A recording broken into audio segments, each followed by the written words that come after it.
kasih teman-teman sudah datang hari ini untuk agenda klarifikasi keluarga dari Mas Ferry Irawan.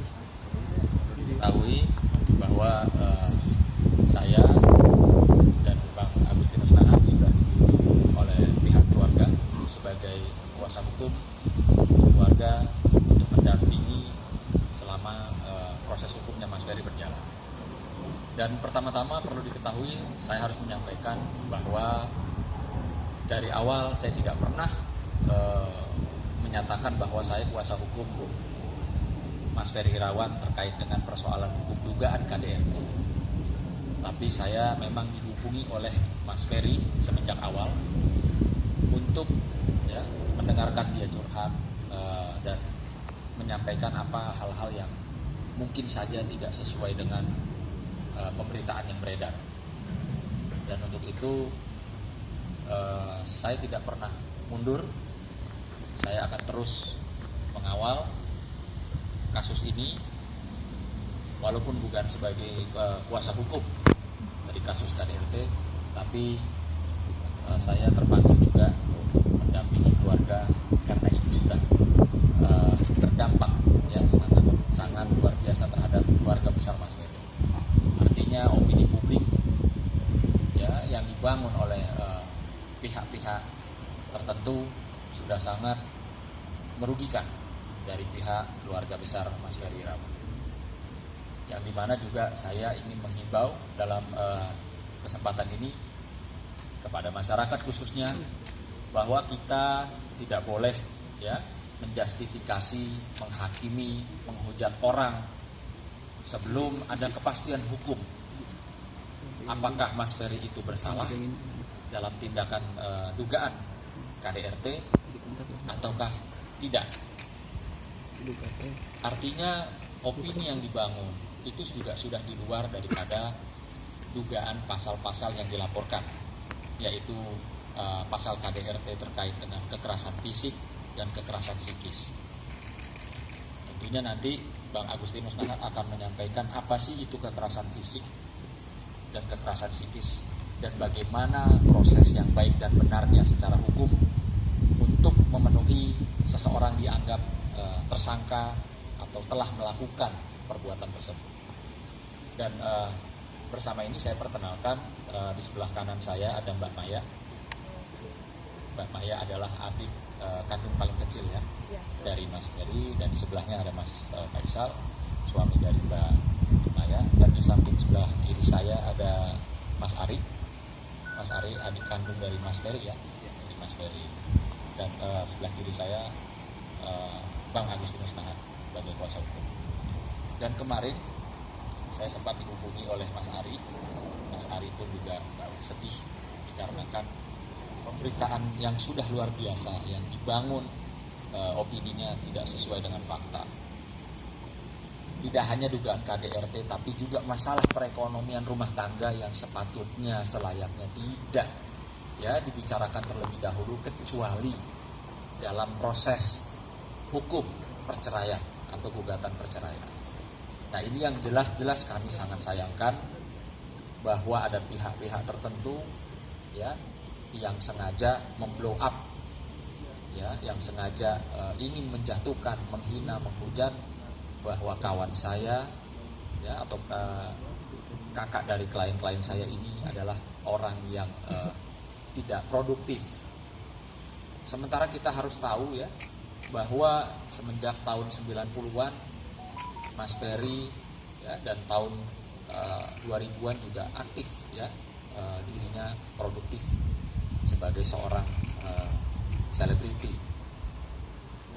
Lalu kenapa saat ini Mas Ferry dibangun opininya seolah-olah dia hanya lelaki yang tidak berguna, tidak berpenghasilan gitu loh. Tolong kalau Anda atau siapapun Anda yang mengatakan hal seperti itu, tolong dibuktikan terutama kalau Anda adalah seorang ahli hukum. Tolong buktikan apa yang Anda sampaikan bahwa kawan saya itu tidak memberikan nafkah kepada istrinya. tolong dijabarkan, dibuktikan secara hukum. Artinya jangan hanya bacot, membangun opini publik, merendahkan seseorang, ya, untuk meninggikan diri, untuk merasa dirinya seorang pahlawan. Kalau saya boleh jujur, saya sampai detik ini belum pernah dilaporkan KDRT oleh istri saya, oleh pacar saya, oleh selingkuhan saya, atau siapapun. Jadi dalam hal ini kita tidak usah melebar kemana-mana, ya. Kenapa? Kalau melebar kemana-mana membangun opini yang buruk terhadap seorang Ferry Irawan, ini berdampak kepada keluarganya secara psikis. Maka keluarga pada saat itu kemarin berkumpul, ya, lengkap ya Mbak, ya, dari kakak pertama, kedua, ketiga, keempat sampai semua keluarga berkumpul karena itu sudah tidak bisa dibiarkan. Perlu diketahui, saya sangat-sangat prihatin bahwa akibat dari opini publik yang dibangun oleh pihak sana dan terus, ya, diteruskan oleh masyarakat, itu berdampak ibu kandung dari Mas Ferry itu mengalami pecah pembuluh darahnya, ya, di mata, ya Mbak, ya, mata sebelah kanan kemarin, sekarang kayaknya kiri juga udah mulai ada yang pecah juga di sini. Waktu kejadian itu, saat mendengar pertama kali, memang ibu saya cukup shock, ya. Bagaimanapun namanya seorang ibu mendengar berita tersebut seperti ditimpa sesuatu yang besar. Dan saat itu juga ibu saya mencoba untuk berkomunikasi, namun tidak diangkat oleh pihak yang merasa menjadi korban. Dan saat itu berita-berita makin banyak bermunculan. Tak hanya ibu saya dan saya pun mencoba untuk berkomunikasi dengan yang katanya itu korban. Namun tidak diangkat juga. Saya coba WA juga tidak ada respon, tapi WA-nya sudah dibaca. Saya saat itu bingung, ini kenapa?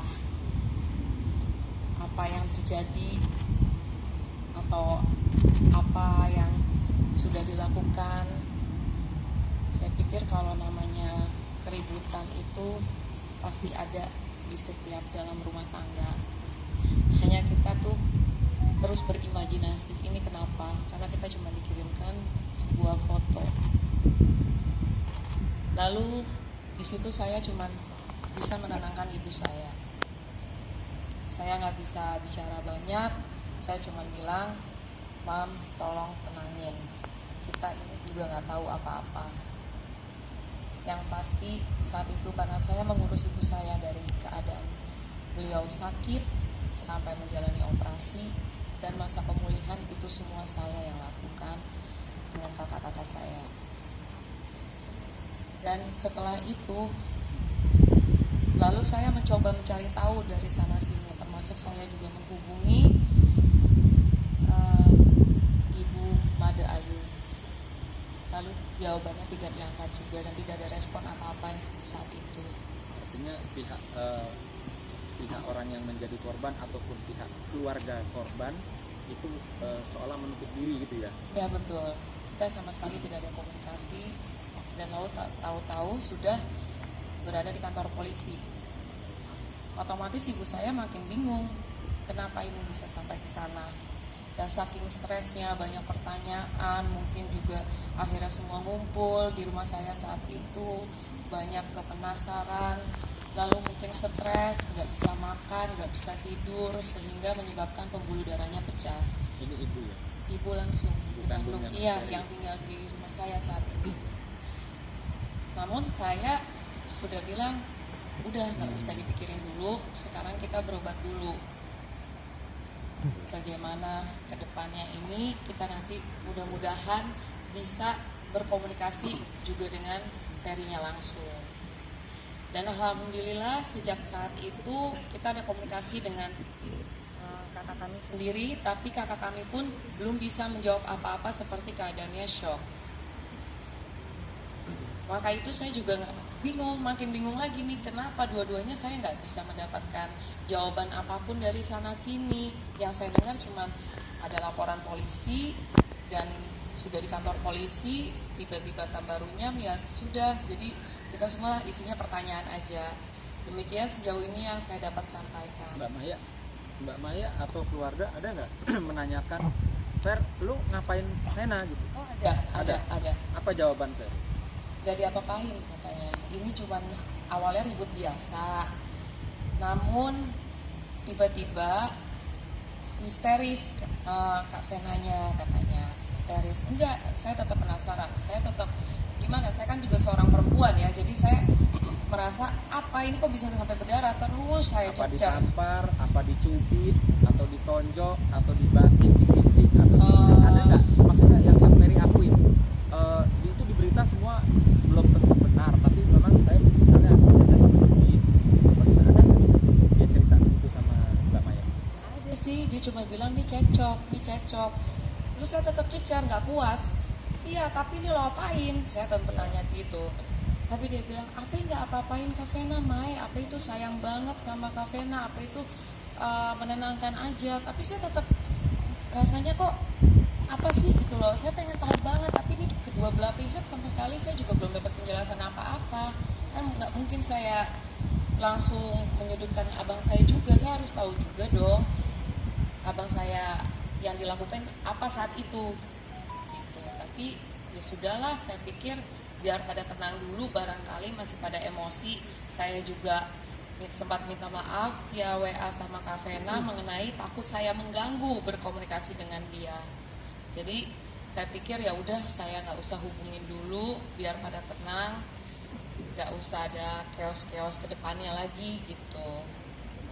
Tapi kok makin kesini berita makin nggak terarah ya. Kayak kita juga akhirnya mendapat tekanan juga dari saudara-saudara kami semua gitu loh, seolah-olah abang kami ini udah yang paling jahat, apalagi sampai saya dengar tidak menafkahi. Nah, kalau untuk masalah menafkahi sendiri, mungkin Mbak Maya atau Mas Ari tahu nggak bagaimana kehidupan rumah tangga mereka yang berapa bulan terakhir ini seperti apa sih, masalah menafkahi ini? Yang setahu Mbak Maya aja boleh disampaikan, setahu Mbak. Boleh biar dijelaskan sama abang saya ya, dengan Mas Ari. Ya, Mas Ari. Assalamualaikum warahmatullahi wabarakatuh. Pertama-tama saya mau sampaikan, dengan adanya berita ini saya sedih ya, dan saya juga sebetulnya tidak percaya sebelum ada klarifikasi yang sebenar-benarnya, yang sejelas-jelasnya. Karena saya juga tahu abang saya seperti apa, rumah tangga mereka seperti apa. Mereka itu berdua sebetulnya saling menyayangi. Begitu juga Ferry yang selalu menyayangi Vena, Fania, serta keluarganya. Dan ke Ibunda Made Ayu betul-betul sangat menyayangi. Sampai adanya dengan kejadian seperti ini, saya benar-benar nggak percaya gitu sebetulnya. Nah, memang apa yang Mas lihat langsung kehidupan rumah tangga mereka sehingga Mas bilang bahwa Ferry sayang sama Vena? Apa yang Mas lihat? Saya pernah beberapa kali main ke rumah Vena sama Mas Ferry. Jadi di rumahnya itu Mas Ferry membantu meringankan pekerjaan rumah tangga. Seperti apa kan? Ya, baik menyapu, mengepel, menjemur, sampai seperti itu, mencuci piring, ya buang sampah. Itu Mas lihat sendiri ya? Saya melihat Saya dengan minta apa yang Mas sampaikan di hadapan teman-teman media yang akan disaksikan oleh seluruh masyarakat Indonesia, hanya apa yang Mas lihat, tidak lebih tidak kurang. ini saya sampaikan sebenar-benarnya, karena saya beberapa hari sempat main ke rumah Vena dan Ferry. Itulah yang saya lihat ya. dan kehidupannya sehari-hari juga saya lihat mereka itu kan benar-benar mesra banget ya berdua ya. Dengan adanya kejadian seperti ini benar-benar saya nggak percaya gitu loh. Ya saya juga sedih ya dengan kondisi kakak saya sekarang ini kan sekarang ada di tahanan gitu loh. Makanya saya juga kemarin ada berita yang bahwa Mas Ferry Lesmili ya itu juga yang berita tidak menafkahi itu juga saya bilang nggak benar ya. Karena apa? Mas Ferry itu banyak yang masuk endorsannya yang dikelola oleh Vena. Jadi semua penghasilan Vena itu penghasilannya Ferry masuk ke Vena. Itu jadi Artinya di sini penghasilan dari keringatnya Ferry ya. keringat Dari Ferry keringat ya, Ferry dari keringat Ferry masuk ke Vena. Karena ke rekening Vena dan niatnya itu juga untuk dikelola, yang maintenance adalah Vena. Itu sesuai dengan perjanjian pranikah mereka ya. Ya, selebihnya jadi bukannya Vena yang memberikan uang kepada Ferry, bukan ya? bukan. Pengetahuan Mas aja, Mas cerita Bukan. apa yang Mas tahu. Ini yang saya tahu. Tidak ada yang diberitakan seperti itu. Ya, itu aja deh. Sunan boleh dilanjut lah. Ya, kalau mau ada pertanyaan silakan.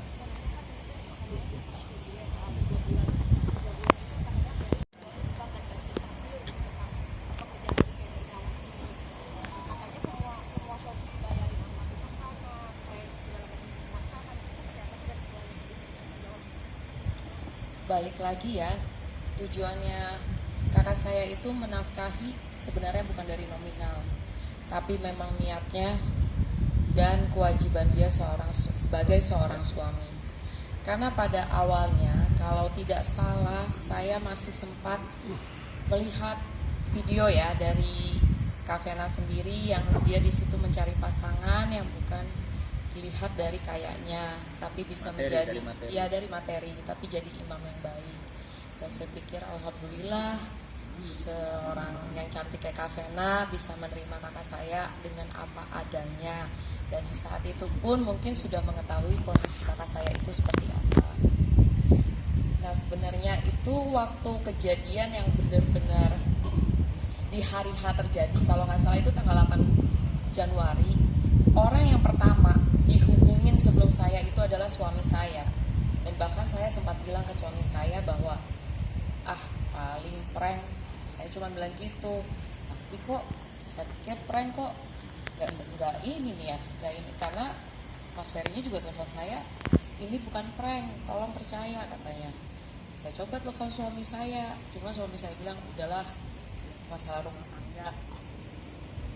Lalu saya masih nggak puas juga, masih terus nanya. Saya cecer-cecer suami saya, akhirnya dia juga bicara. Itu tapi suami saya aja yang jelasin ya, saat tanggal 8 Januari itu pertama kali ditelepon kakak saya. Ini kan kita dalam rangka mengklarifikasi ya, mengungkap fakta-fakta yang memang ada atau yang kita rasakan, kita ketahui, tidak lebih tidak kurang. Oke. Jadi pada saat saya di Ferry, saat itu dia cuma bisa sedih mengatakan Ijal tolong API sekarang lagi diperiksa pada saat itu masih di kota, jadi belum di Polda, masih di Polres. Saya bilang kenapa, ada apa? Iya, API berantem sama Kak Vena. Berantem kenapa API? Ya biasalah, percakapan segala macam, tapi memang pada saat itu tiba-tiba Kak Vena mimisan, terus dia histeris. Nanti dulu, mimisan itu karena apa? Karena ditonjok, dicubit hidungnya, atau dibenturin? Ya. Yang Ferry cerita ya. sama Mas gitu. Yang Ferry cerita, saking pada saat itu Kak Vena histeris, beliau coba menerangkan. Nah pada saat menenangkan itu, mulai dari memegang pundaknya Kak Vena sampai akhirnya ternyata makin histeris, mencoba memeluk sambil meniduri Kak Vena dengan posisi yang untuk sifatnya menenangkan. Tapi informasinya ternyata di situ Kak Vena juga makin meninggi dan sedikit agak menantang, memajukan mukanya sampai akhirnya sentuhan antara dahi dengan dahi, berontak lagi, mau preset ke hidung dan akhirnya mimisan. Nah, yang saya bingung kalau cuman perkara sekecil itu mimisan dan akhirnya diperbesar, ini kan sama saja menjatuhkan posisi seorang suami gitu loh. Apalagi ya saya juga kan saya rasa semua pasangan juga nggak ada yang nggak pernah yang namanya konflik. Nah kalau sekedar mimisan dan akhirnya ini diperbesar, yang kami hari ini keluarga juga makin lebih bingung. Bahkan banyak sekali semua bertanya, kok ini cuma proses seperti itu, kok tiba-tiba Ferry ditahan dan lain-lain. Dan ya terus terang sampai hari ini juga keluarga belum dapat penjelasan apa-apa dari pihak kepolisian. Dan ya sampai hari ini kami sangat menyayangkan itu. Karena berita ini terlalu lebar meluas, makanya kami menghubungi Bang Sunan untuk sekiranya bisa mendampingi keluarga melakukan klarifikasi hari ini. Itu mungkin dari saya.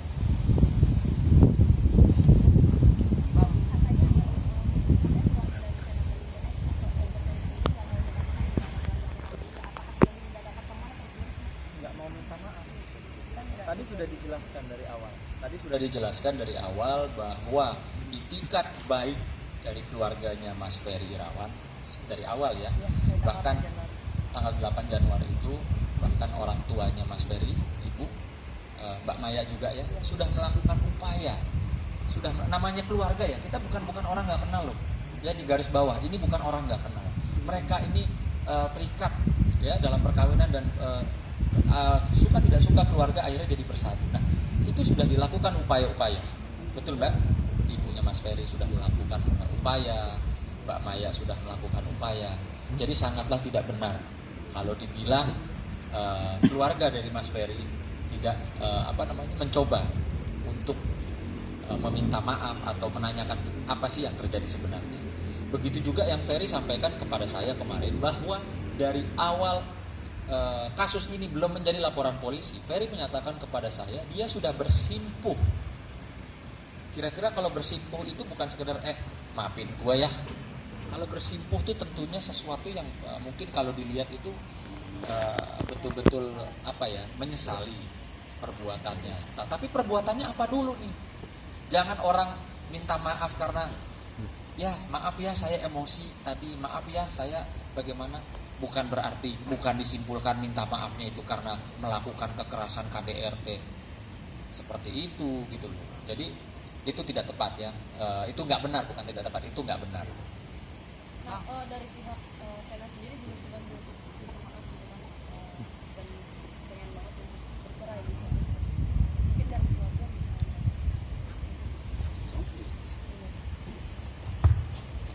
Ya kalau memang dari sebelah sana menutup pintu permohonan maaf, saya rasa itu akan.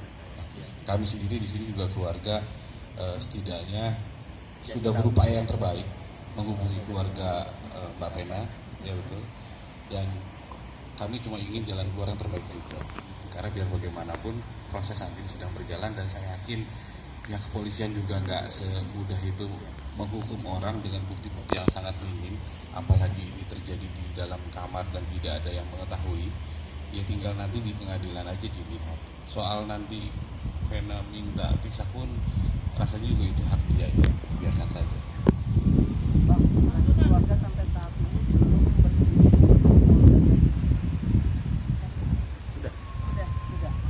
Sudah. Tadi kenapa hari ini tidak bisa seluruh keluarga, artinya ada kakak kedua, pertama dan kedua ya, tidak ikut hadir hari ini karena harus berangkat ke Surabaya. Dan itu saya tahu pasti karena saya juga sudah berkoordinasi ya, saya sudah berkoordinasi dengan Bapak Kapolda Jawa Timur. Saya menyampaikan kemarin dalam komunikasi saya, Mas Tony izin, saya bilang, saya per hari ini diberikan kuasa oleh keluarganya Mas Ferry, di mana Mas Ferry adalah seorang tersangka pada saat ini di Polda Jawa Timur dan ditahan. Keluarga mohon izin untuk membesuk petunjuk dan arahannya Mas Tony seperti apa, Pak Kapolda saya ikut. Lalu dijawab oleh beliau, silahkan Mas hubungi Direktur Kriminal Umumnya atau penyidiknya, silahkan.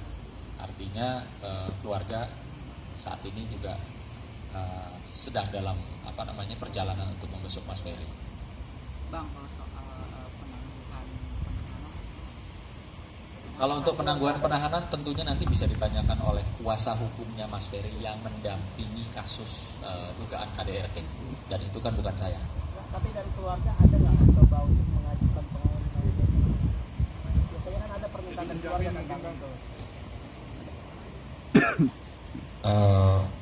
Saudara kandung sudah membuat penandatanganan surat penangguhan penahanan dan dikirimkan ke Jatim. Dan sampai hari ini sepertinya penangguhan penahanan itu entah tidak dikabulkan, entah diabaikan. Kami juga belum dapat jawaban resminya. Tapi keluarga ada ya mengajukan ya? Ada, keluarga kandung ada. Ya, dan mudah-mudahan itu dikabulkan. Bahaya beredar video Ferry yang kita ingin minta maaf ke Mena itu beredar banyak. Dari pihak keluarga sendiri menanggapinya seperti apa sih dengan beredar itu kan artinya tanpa diketahui oleh Ferry. Menyebarnya video itu. Ya, jadi kemarin juga keluarga sudah menyampaikan ke saya bahwa ada pihak ya yang menyebarluaskan video Mas Ferry sampai bahkan nangis ya Mbak ya. Nah, tentunya di sini kita bisa mengambil satu contoh ya. Keluarga sepakat tidak mau mengambil upaya hukum terhadap orang yang menyebarluaskan tanpa izin dan tanpa hak, ya, tanpa izin Mas Ferry dan tanpa hak. Keluarga sepakat tidak mau melapor. Artinya di sini kita bisa menilai, melihat bahwa keluarga besar Mas Ferry itu seperti apa, yaitu legowo kalau saya bilang. Bukan ingin memperkeruh suasana, bukan ingin mengambil momentum, bukan ingin naik panggung atau pansos dalam persoalan ini seperti yang digembar-gemborkan oleh pihak sebelah. Ya, padahal jelas secara hukum saya nyatakan itu dapat diduga dan dapat dijerat dengan pasal-pasal undang-undang yang diatur dalam undang-undang ITE, bahwa tanpa hak, tanpa izin ya menyebarluaskan, menyebabkan Ferry itu malu, keluarga besarnya malu. Itu bisa ya kalau memang keluarga mau melaporkan. Tapi sampai detik ini tidak ada niatan dari pihak keluarga ingin memproses atau melakukan upaya-upaya hukum terhadap siapapun yang mengedarkan video-video yang dianggap bisa berdampak tidak baik kepada Ferry dan keluarga. Ya, tapi Bang, kalau seandainya dari pihak sana sendiri tidak terpengaruh dengan ucapan Bang Sulam bahwa mereka tetap aman, Sulam mereka lapor ya enggak, dan mereka tetap akan memperkarakan kasus ini gimana Bang? Mereka tetap kasus akan berjalan meskipun apakah dari pihak keluarga Ferry sendiri tidak berubah pikiran untuk mengajukan itu? Mungkin perlu saya penjelasan dulu ya, karena tadi kan klarifikasi dari keluarga sudah begitu banyak kepada publik. Nah, yang kita hadapi sekarang ini persoalannya kan persoalan privat, persoalan dalam rumah tangga.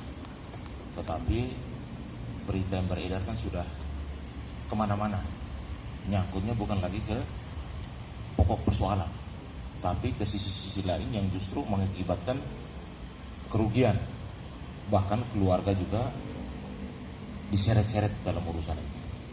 Jadi undang-undangnya jelas, undang-undangnya adalah PKDRT, penghapusan kekerasan dalam rumah tangga.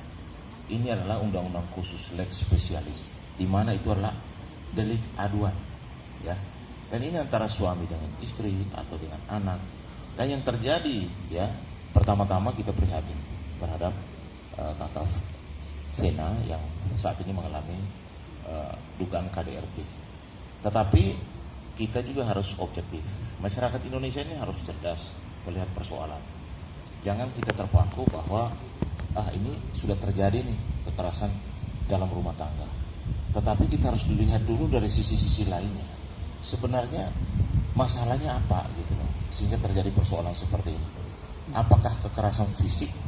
Apa kekerasan psikis? Nah, yang dilaporkan itu kekerasan fisik dan psikis. Kalau kekerasan fisik udah pasti kan ada visum, ya kan, yang harus diperlihatkan. apakah itu kekerasan yang menyebabkan korban itu mengalami berat, luka berat, ringan, sedang. Nah itu nanti dari pihak kedokteran yang akan menjelaskan. Yang kedua, kalau soal psikis ini juga tidak gampang karena harus melakukan komunikasi dengan psikolog, ya kan, dengan dokter, sehingga keluar rekomendasi bahwa yang bersangkutan mengalami kekerasan psikis, ya. Jadi biar jelas dulu, kita kembali ke konten persoalan undang-undangnya dulu. Kita tidak boleh melebar kemana-mana, apalagi kita menggiring opini ya kemana-mana, justru sudah merembet ke masalah keluarga Ferry.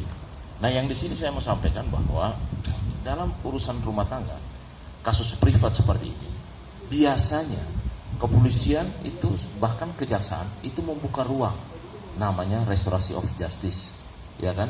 Ruang untuk bermediasi, ruang untuk bisa berdamai. Nah, ini yang sekarang lagi dibangun oleh keluarga Ferry untuk supaya bisa berkomunikasi dengan keluarga daripada Vena ataupun dari Vena sendiri. Apakah ini masih bisa, keluarga ini masih bisa bersatu atau tidak, atau masih bisa didamaikan atau tidak, ya kan? Pihak sebelah nutup diri. Jadi jangan sampai ada pihak-pihak lain yang justru yang tidak punya tanggung jawab atau orang lain yang ikut di dalam urusan ini, karena urusan ini urusan privat. Kalau soal Mas Ferry melakukan tindakan kekerasan, sekarang kan tersangka dan ditahan, ya, tersangka ditahan. Udah pasti polisi sudah memiliki alat bukti yang cukup. Tapi persoalannya, ya, untuk seorang Ferry Irawan ke depan seperti apa? Kan ini kan keluarga juga pasti akan melakukan upaya-upaya. Apakah upaya hukum atau upaya-upaya lain seperti komunikasi, mediasi dan lain sebagainya pasti akan dibangun untuk supaya Mas Ferry itu bisa mendapatkan hak-hak hukumnya. Jadi di dalam hukum itu korban, tersangka itu punya hak-hak hukumnya yang dilindungi oleh undang-undang. Jadi jangan kita menjustifikasi seseorang yang mana kita juga belum tahu keterangan yang sebenarnya, ya, bahwa seseorang itu sudah langsung kita judge ini pelaku KDRT. Karena ketika belum ada putusan pengadilan yang ingkrah, berarti seseorang itu belum kita katakan bersalah, tetapi masih dalam tahap dugaan kalau di kepolisian. Makanya kalau nanti di kepolisian, polisi itu kan punya kewenangan, ya, menahan 20 hari ke depan. Nanti kalau misalnya 20 hari ternyata berkasnya masih belum, akan ditambah lagi oleh waktunya 40 hari ke depan. Nah, itu adalah bagaimana polisi juga punya kewenangan untuk supaya bagaimana membuka ruang untuk restorasi of justice tersebut. Bahkan di kejaksaan pun sudah boleh melakukan restorasi of justice. Makanya di sini kami menyampaikan supaya opini publik itu harus seimbang, harus objektif.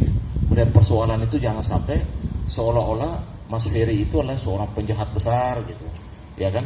Yang mana kasus ini adalah kasus privat, kasus keluarga gitu loh.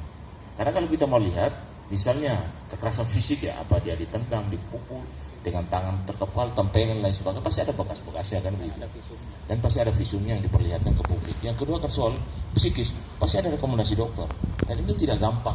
Pasti prosesnya lihat psikolog, pertanyaan dokter-dokter ahli bahwa apakah yang bersangkutan mengalami psikis selama dia berumah tangga. Karena ini masalah hukum, semua harus terang benderang gitu loh. Kita tidak boleh menjustifikasi seseorang. Kalau Mas Ferry saya lihat gentleman banget itu. Ketika dipanggil dia langsung datang sudah bawa baju dan siap ditahan.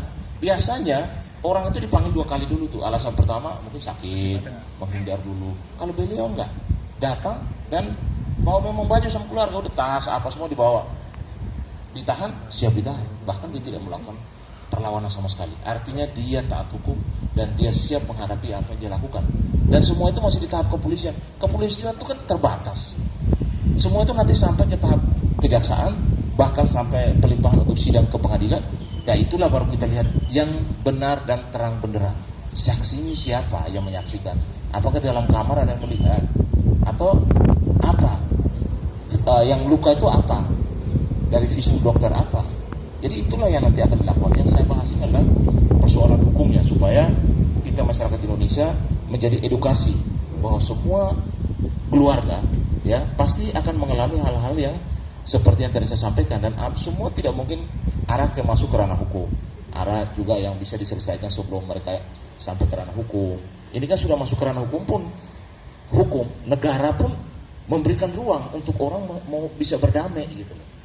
Bahkan dari kepolisian, kejaksaan gitu loh. Nah hari ini kalau bicara tadi soal penangguhan penahanan, itu memang boleh dilakukan oleh pihak keluarga, ya, bahkan oleh kuasa hukumnya. Yang penting keluarga menjamin, karena orang menahan itu, penangguhan itu kan yang dikhawatirkan polisi, mungkin dia melarikan diri, ya kan, mungkin dia mengulangi perbuatan, menghilangkan barang bukti dan sebagainya, atau mempengaruhi saksi. Tapi pada kelihatan dari Mas Ferry sangat bertanggung jawab kok. Dipanggil sekali datang, bawa tas, ditahan, ya sudah dijalankan itu, ya. Bang Sunan, dalam hal ini ada merasa